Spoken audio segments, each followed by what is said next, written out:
Working Class Beer Reviews is looking at New Belgium Voodoo Ranger Juice Force IPA, Hazy Imperial IPA. This is a 19.2 ounce can. Some people call it a stovepipe can.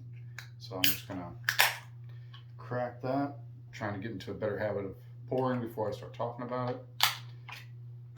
I am choosing to use a brandy snifter on this one. Usually on IPAs I use a tulip glass, so I'm going to pour this into a brandy snifter. See how well that pours because I vent the can like that?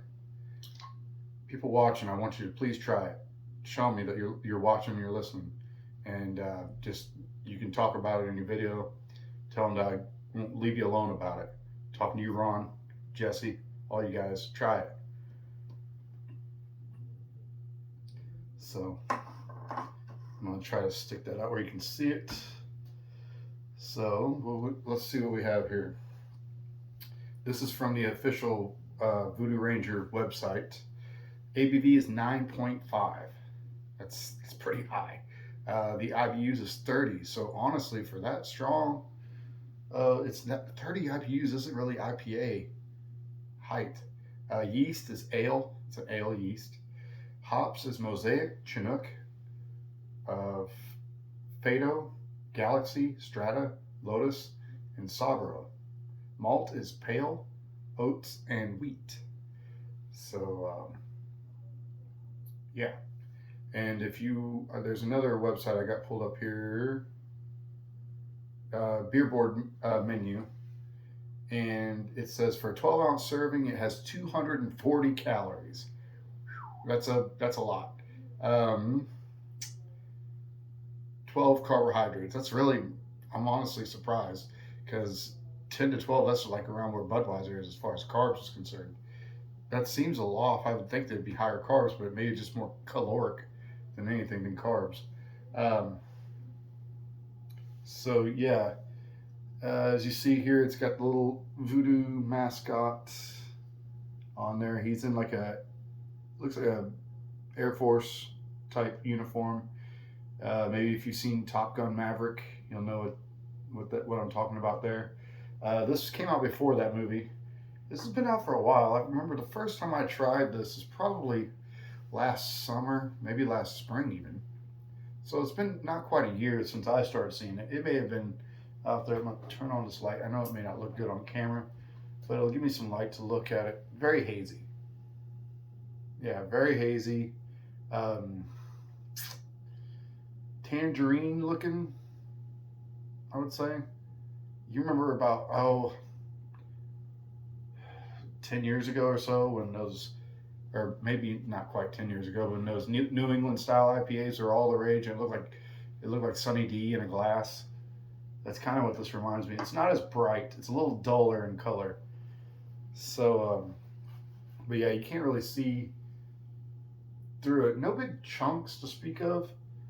I poured the entire can, so 19.2 ounces did not fill up this brandy snifter. This brandy snifter holds quite a bit. This is a larger one too. If you don't have one of these glasses in your arsenal, I highly suggest that you get one. You can pick them up at thrift stores, antique shops, stuff like that. I'm sure you can buy them new too, but why not just buy one that you get for 50 cents or less? And they're great for brandy as well. Let's get a smell. Yeah, very juicy, very tropical, citrus. Yeah, very citrusy. That's not really one of the no citrus type hops that I know, unless those ones that I read off: Mosaic, Chinook, Fado, Galaxy, Strata, Lotus, and Sabro. Those may be all forms of like citrus style hops. Yeah, this is definitely not your grassy style. It smells good though. Very tropical, warm weather smelling. 9.5. Let's give it a go and see how it tastes.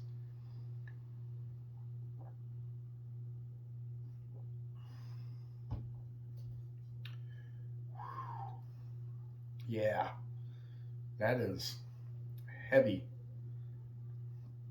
It almost coats your tongue like orange juice. Um, Man alive. Yeah, you have to take your time with this. This is a sipper for sure. This is not a crushable beer. This is not a gulper. Um, very the taste is very fruity. And not in like a candy way. It is got sweetness though. It's not candy sweet. Let me see.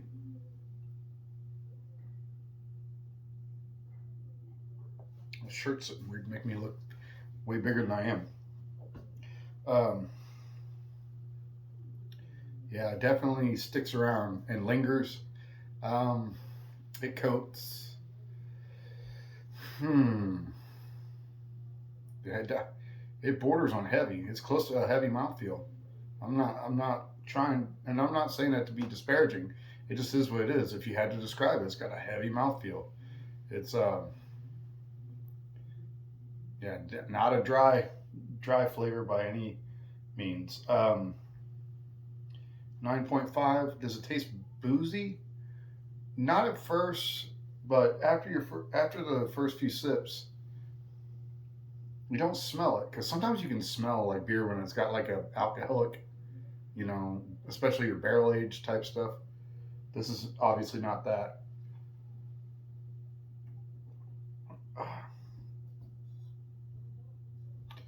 Oh,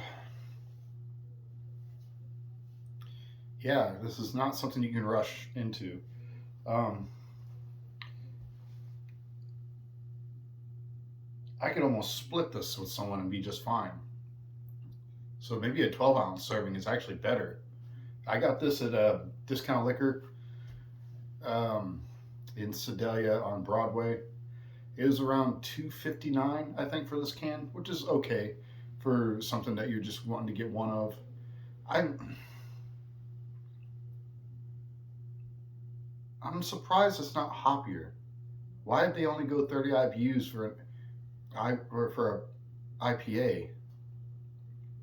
I'm a little like mixed up about that. I don't understand. Like 30 IBUs is like what pale ales are. Boulevard pale ales like 30 IBUs. I'm sure a lot of other Dale's pale ale is probably higher than that. It's bordering on IPA territory. It's been a long time since I've had a Dale's pale ale. Yeah, 30. They definitely could have. I mean, they got a good variety of hops for sure, but maybe if you made it too bitter, it would start to take away from the flavor of the malts and the. Excuse me. Ooh, built up some pressure on that last sip. Um,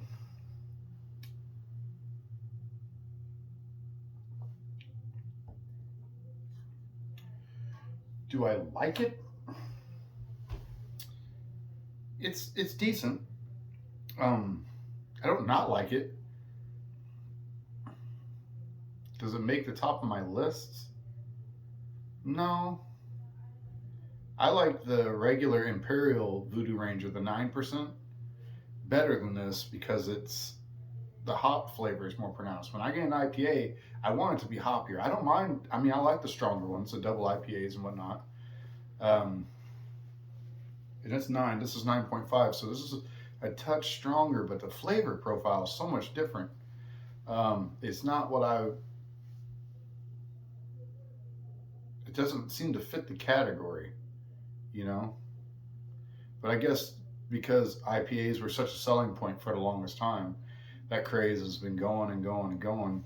I don't know. I don't keep up on the trends per se. I just notice when things are really popular, and when all the real hazy, juicy looking IPAs were real popular. I didn't really see them in my area, and then after that had subsided, then I started seeing other companies making them, and I'd see them in my area.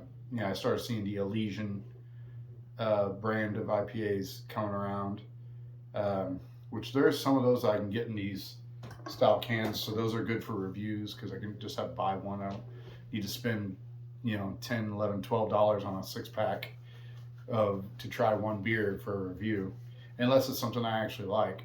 But what I like about New Belgium is their prices are competitive for a craft beer company, which I mean, I don't know if it's considered still. I guess it's still considered craft. I know it is a craft beer company, but some people want to argue that once they've been bought out by a main company or anything like that, or if they're in any cahoots with anybody else, that kind of takes away credibility. I think that's nonsense.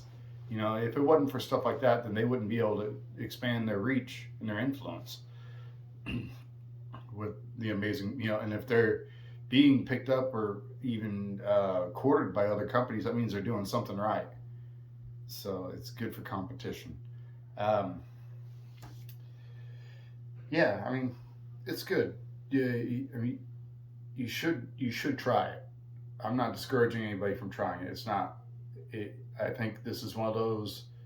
It will fit into a certain category for some people. Some people will probably just go bananas over this stuff. Um, I think it'd be something every so often I'll try it. Like I said, I prefer the regular Imperial IPA, the 9%. The 7%'s okay, the Voodoo Ranger. I remember the original just New Belgium Ranger. It had like a Ranger's hat, um, like a conservation agent type thing, and it had like hop cones in it. Yeah, New Belgium is in Fort Collins, Colorado. I've done other videos of their brands, so I didn't feel it necessary to go into the history. They're one of those of the big booms of the late '80s, early '90s craft beer revolution. So, but I think they have another location where they may have a brewery. Let's see if it says here. Brewed and canned for New Belgium Brewing, Fort Collins, Colorado, and Asheville, North Carolina. There you go. So, yeah, I think it's definitely worth checking out. India Pale Ale with natural flavors. Imperial India Pale Ale with natural flavors. So it doesn't state what those natural flavors are.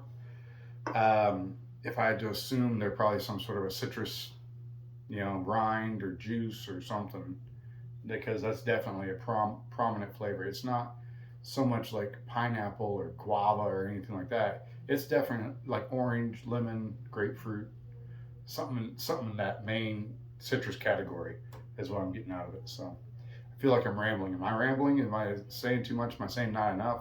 Am I being not descriptive enough? I don't know. You have to let me know. But anyway, I've been meaning to do this for a while. I've just been busy, different things going on. Um, so I wanted to squeeze this in this evening. But I thank you guys so much for tuning in and watching this.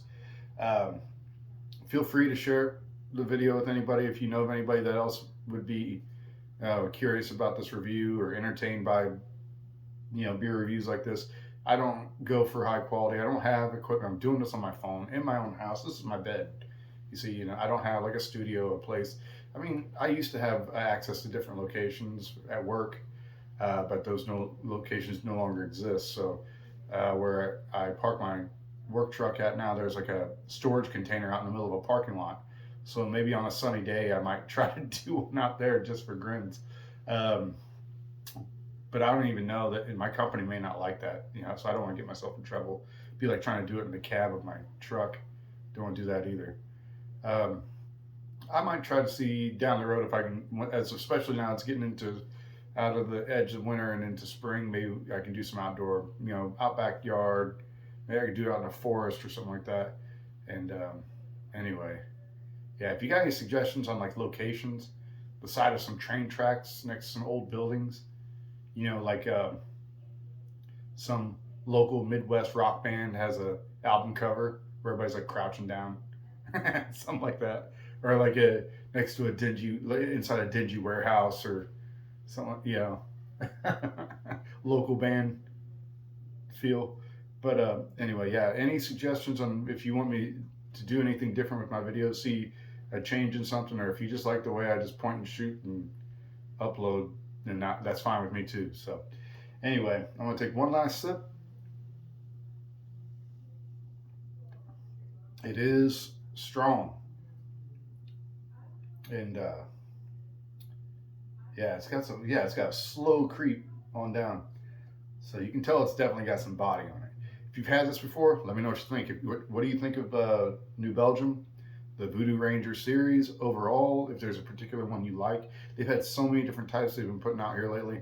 I feel like they're in competition with Goose Island with their Neon Beer Hug. I think that Neon they've been doing it first, and then Goose Island, which is a part of Anheuser Busch InBev, has been really expanding the Neon Beer Hug or whatever line. The beer, I guess you call it the Beer Hug line because they have like the Tropical Beer Hug, which is like 9%. I think it might be 9.9 actually. So they may have just one upped New Belgium. Um, I think the one I did before was the Neon. So the tropical one is the stronger one.